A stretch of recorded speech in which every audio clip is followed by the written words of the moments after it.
The door closed in my face with a muted click, the kind that carries more weight than any shouted insult. Through the glass, I could see them. Suited men in their tailored jackets, speaking in low voices, their hands moving over documents that should have been in front of me. A soft voice at my shoulder. They said you should wait outside. 7 words. That was all it took to turn the air heavy in my chest. My pulse quickened, but it wasn't from nerves. It was the knowledge that I owned this company, yet they were treating me like a guest who'd wandered in uninvited. I stood still, not because I accepted it, but because I already knew something they didn't. The next few minutes would erase their smug expressions, their quiet power plays, and their careers. In my mind, I could already see it. The boardroom empty, security standing guard, investors leaving in hurried steps. And it all began here, in this hallway. If you're hearing this, make sure you're subscribed so you never miss stories like this. And tell me in the comments which country you're watching from. Because when those doors finally opened, it wasn't an invitation. It was the end of their reign. I was born in Atlanta, the daughter of a postal worker who never missed a shift and a nurse who worked nights so my brother and I could have more than they ever did. My parents raised me on the belief that hard work wasn't just a virtue, it was a responsibility. I carried that with me through every scholarship I earned, every degree I fought for, and every meeting where I was the only black woman at the table. Years later, I was no longer the one taking notes in the corner. I was the one running the meeting. CEO of a $2.4 billion logistics company, the first black woman to ever hold that role in our sector. My reputation was built on delivering results, protecting my people, and making sure that no voice in my company was ignored, no matter their title. Under my leadership, our executive team looked more like the world outside our headquarters than the insulated circle that came before me. But not everyone celebrated that change. The old guard, men who'd held power for decades, treated my leadership as a disruption. They smiled in public, but in private, I could feel the pushback. Comments dismissed as jokes. Decisions questioned more than my predecessors ever were. Invitations to critical discussions that somehow slipped through the cracks. And now, all of it had led to this day, the final vote on a merger that could reshape the U.S. shipping industry.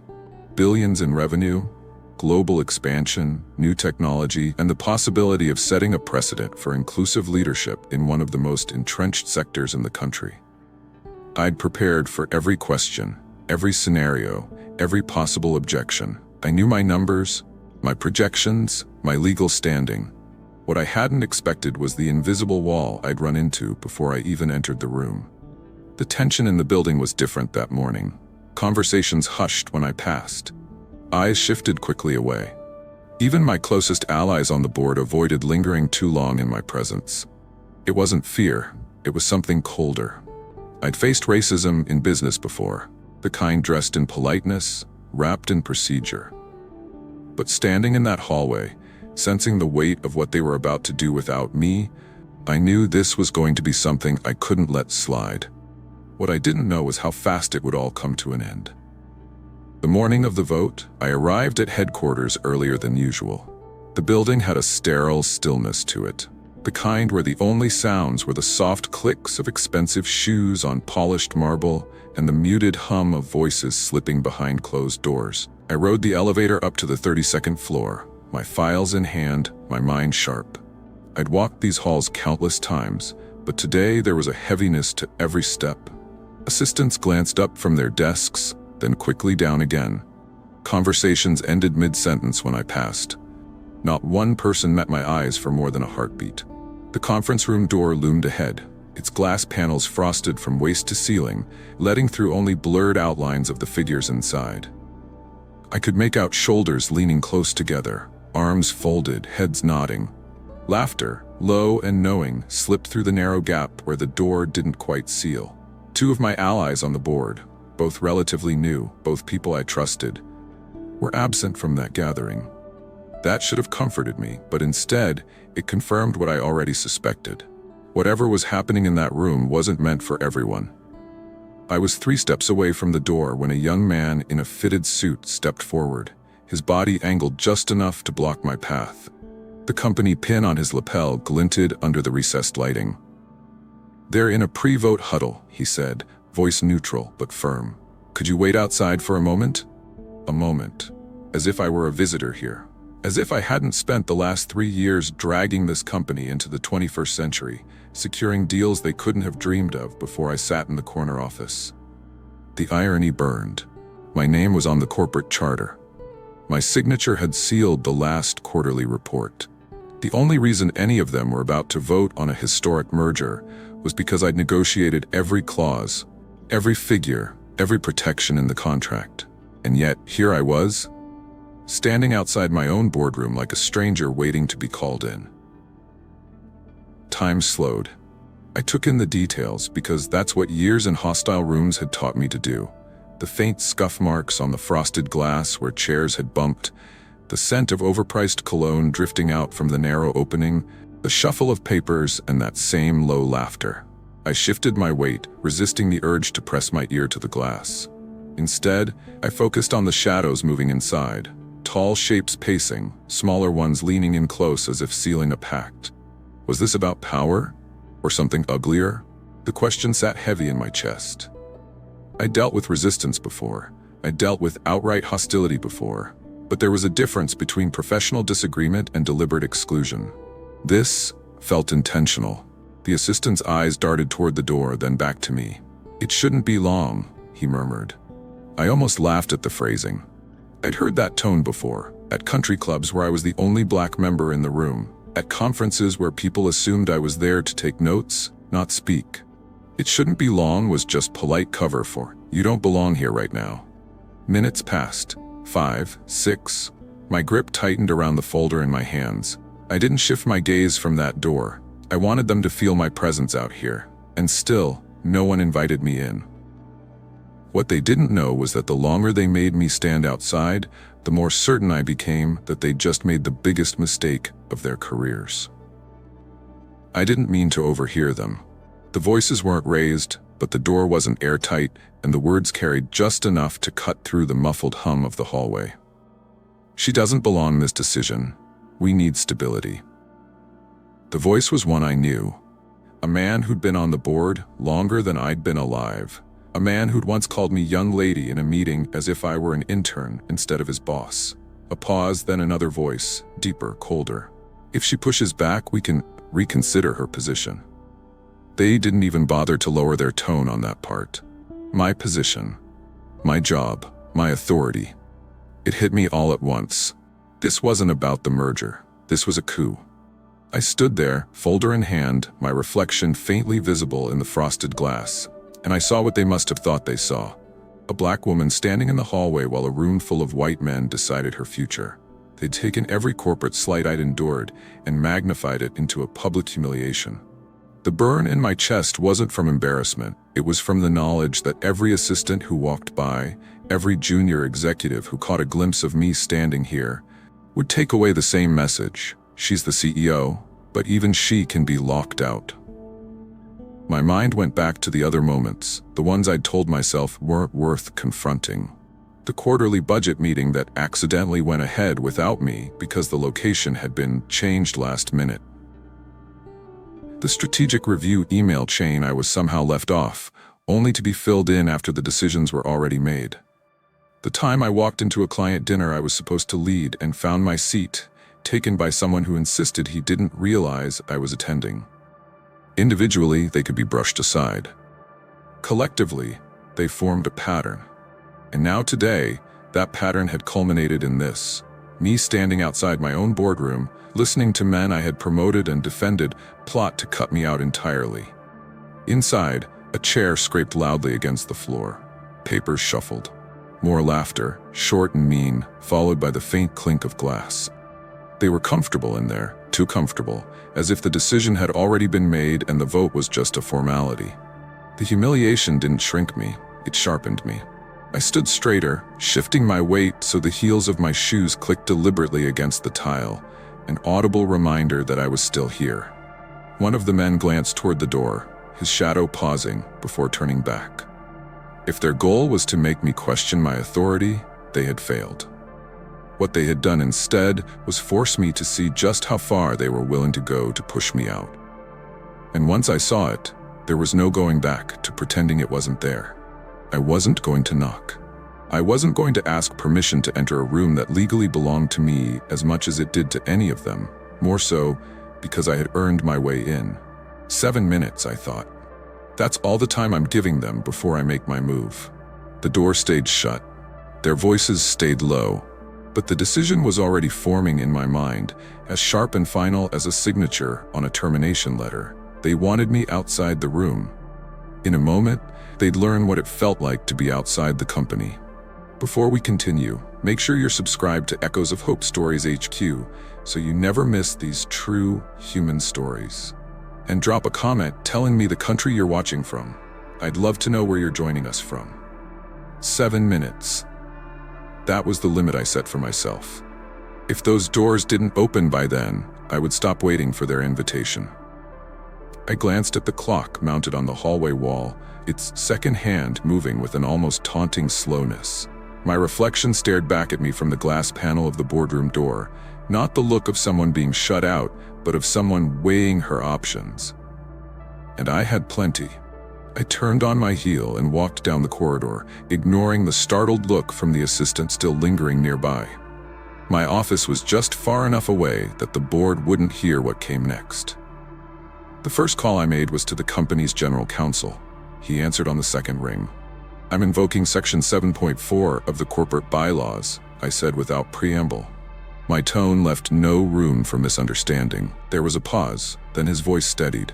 "That section dissolves the board for breach of fiduciary duty. Are you certain?" "They are conducting a pre-vote on a binding merger without the CEO present. That's obstruction and a violation of governance policy," I replied. "I want it executed immediately." "Understood." His voice had a new weight to it now. "I'll have HR revoke their building access and prepare the public statement. Security will be on their way." I hung up before he could offer any hesitations. There was no hesitation left in me. My second call was to the head of security, a man who'd served this company faithfully for 20 years. "Boardroom on the 32nd floor," I told him. "Escort every member out except for directors Lee and Alvarez. They'll remain in their seats." He didn't ask why. He simply said, "Consider it done," and ended the call. As I waited for the wheels to turn, I opened my email and sent a single-line message to the PR director. "Board restructuring effective immediately. Draft release, 30 minutes.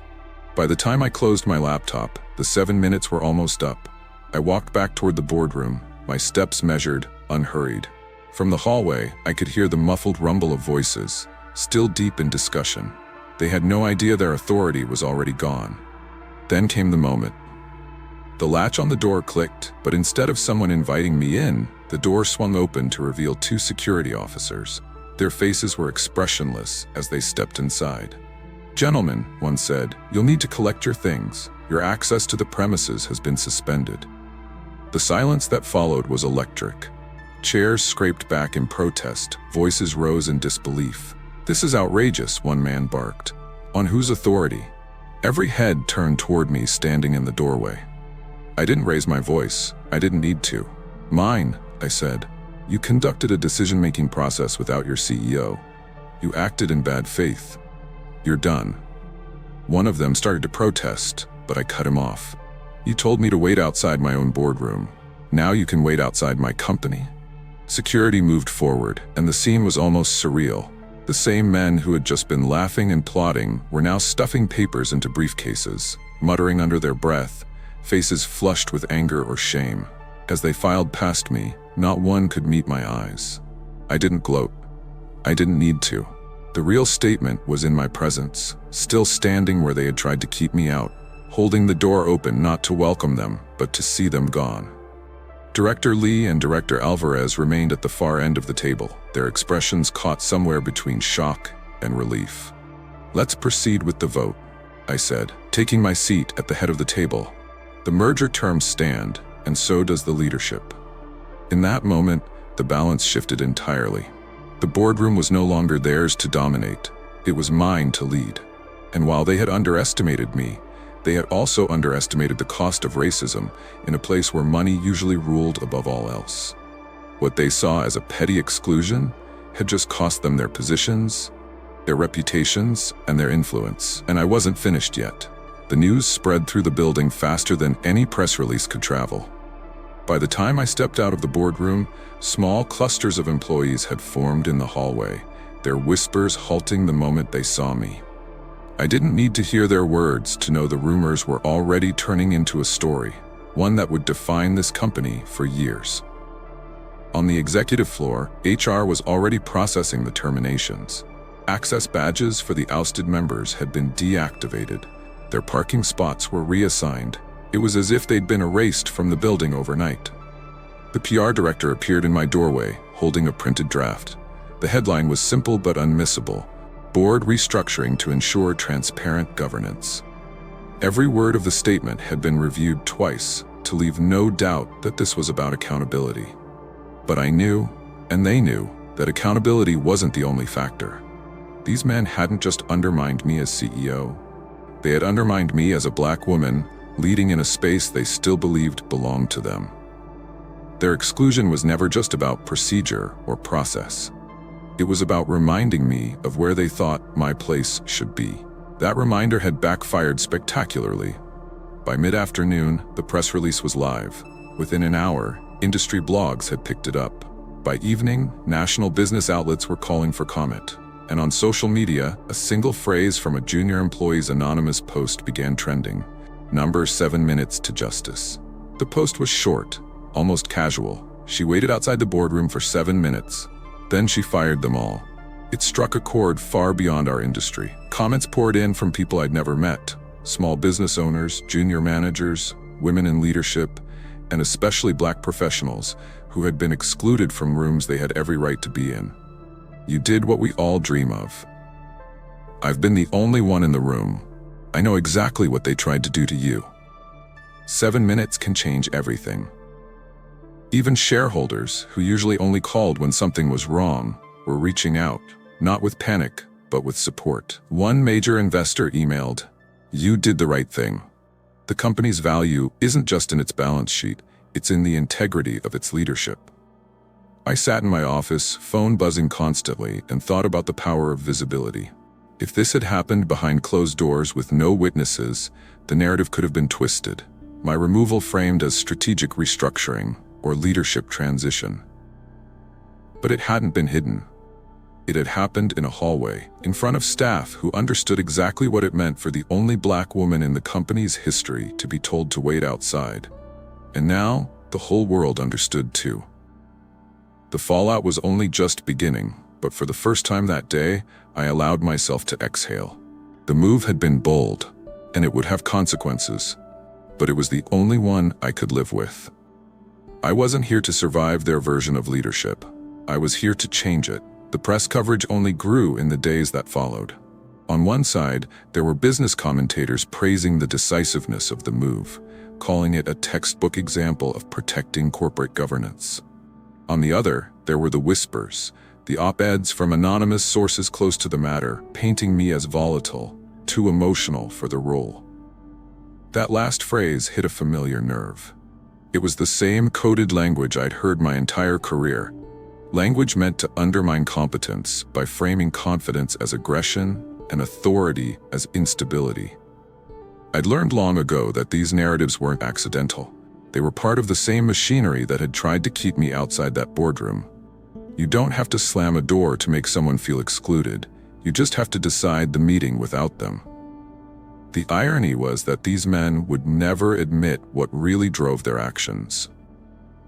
They'd use words like stability and procedure to cover what was at its core an unwillingness to see someone like me in the highest seat of power. I thought about the countless others who never got the chance to push back. The Black woman project manager, whose ideas were taken and represented by her male colleagues.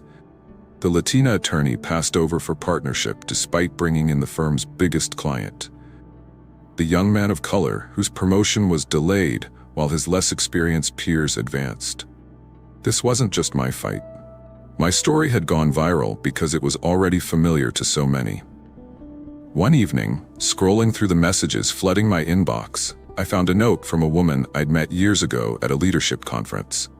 She was now VP at a regional bank. Her words were short but heavy. "When I saw you outside that boardroom, I saw myself in the elevator last year, watching the men go into a meeting I was supposed to lead. That was the bigger conversation. The quiet, constant reality for professionals who look like me. The system didn't have to break down in dramatic fashion for it to fail you.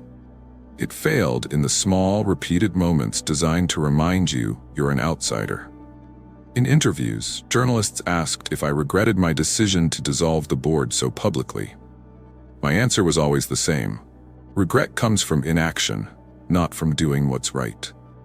Some of them didn't know what to make of that, but those who'd lived even a fraction of this reality understood exactly what I meant. I also began hearing from advocacy groups and diversity coalitions asking me to speak about what had happened. Normally, I kept a tight boundary between my corporate role and public activism, but this time, the two weren't separate.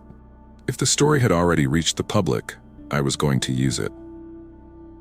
At a televised business ethics forum, I posed a question to the audience.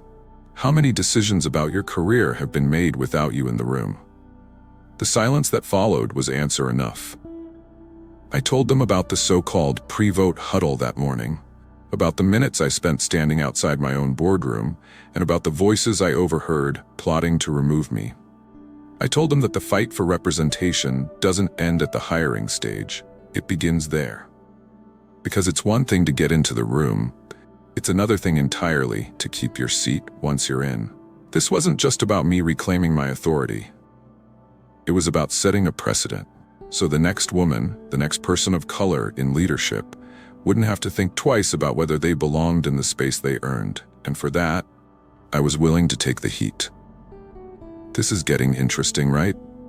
Make sure you're subscribed to Echoes of Hope Stories HQ so you never miss these true human stories. And drop a comment telling me the country you're watching from. I'd love to know where you're joining us from.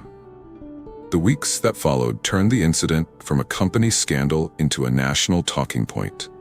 My name wasn't just on the business pages anymore. It was being discussed in leadership podcasts, workplace equity panels, and even college classrooms.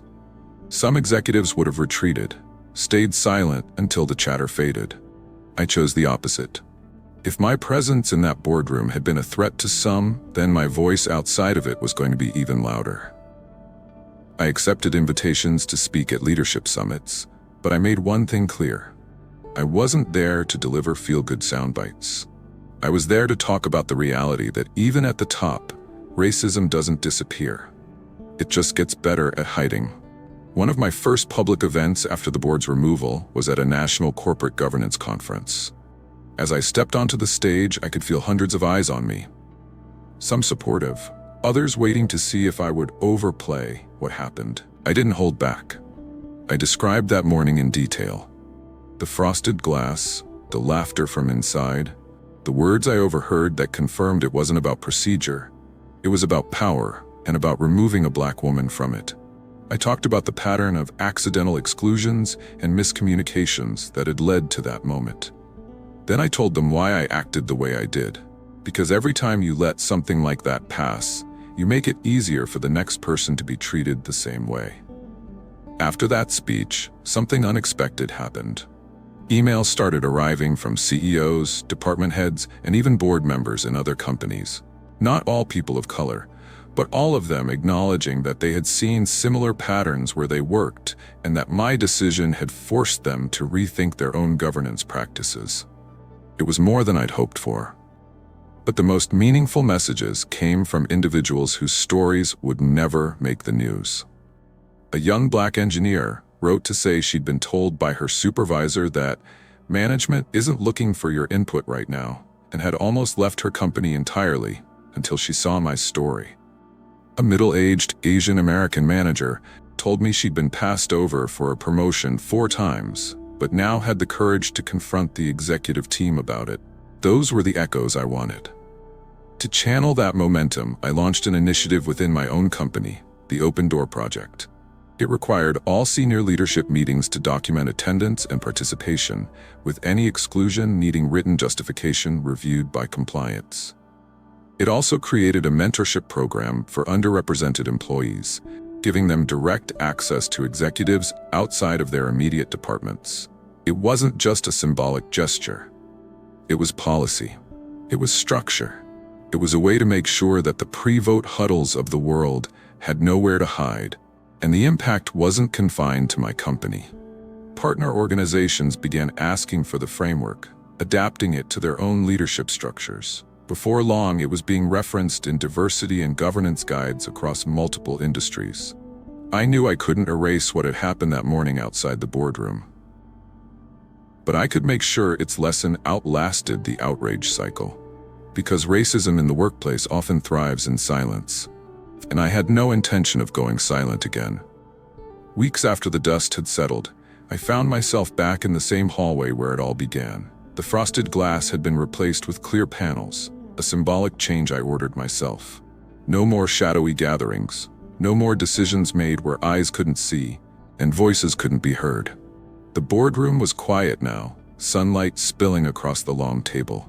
The seats once filled with the men who told me to wait outside were now occupied by a more diverse, engaged group. Leaders who understood that respect isn't optional and that power isn't a closed circle. I ran my hand along the back of the chair at the head of the table. It wasn't just a piece of furniture. It was the seat they'd tried to keep me from, the one they thought they could quietly take away. They failed. In the end, it wasn't just about me keeping my position. It was about showing that exclusion, especially the kind rooted in racism, has consequences that go beyond embarrassment or lost opportunities. It costs careers. It costs credibility. It can cost an entire board their seats in less than 10 minutes. I thought about the countless people who had reached out, sharing their own stories of being shut out, ignored, or quietly undermined. Every message was a reminder that what happened here wasn't isolated. It was part of a much larger pattern, one we can only break if we refuse to stay silent. If you've ever been told to wait outside when you had every right to be in the room, you know how heavy that door feels. And you also know the power of walking back through it. If this story speaks to you, tell me in the comments where you're watching from. And if you believe every leader deserves a seat at the table they've earned, subscribe for more true stories of strength, justice, and change. Because sometimes the loudest statement you can make is opening the door they tried to close.